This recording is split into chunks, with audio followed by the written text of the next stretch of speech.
PK's situation, I think Miami might have backed off a little bit as of late, which is what in turn caused him to pivot to a school outside of his top 5.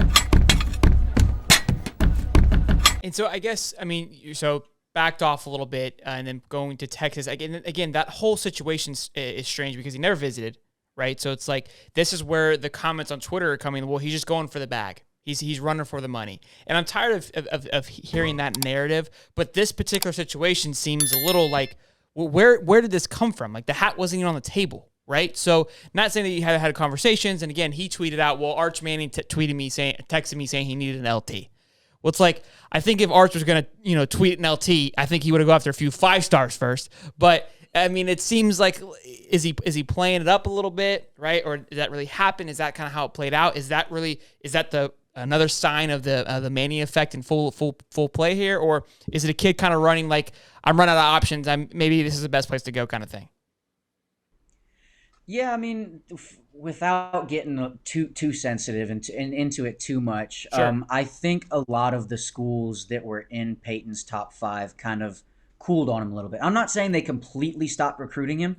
Obviously, you hardly ever see an instance where a school completely stops recruiting a young man at any point that they were really heavily in on early in the process. But I think some of those schools cooled on him a little bit. Obviously, he was up front and he said he thought he was going to Miami. And it didn't work out. So obviously that's pretty clear that they cooled on him.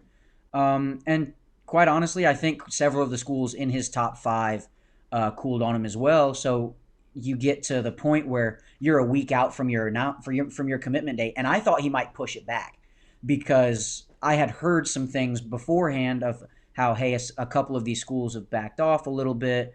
So I didn't know if he would still stick to that July 23rd commitment date. And then Jerry Hamilton drops the Texas crystal ball Bombshell. or whatever whatever on three's prediction is. And then of course I got some information behind the scenes that said, yeah, it looks like PK's going to Texas.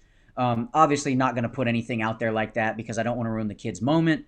But it was one of those things where I think he pivoted to that for lack of the options inside of his top 5. I'm not sure on the Michigan State side. Maybe Michigan State really wanted him, or maybe he just didn't really want to go up to Michigan. Texas is doing a really good job recruiting right now. Obviously, like you said, they have Arch Manning in the class. So maybe he was like, you know what? Let me see if Texas is interested so I can go play with that class because they've assembled a very good recruiting class.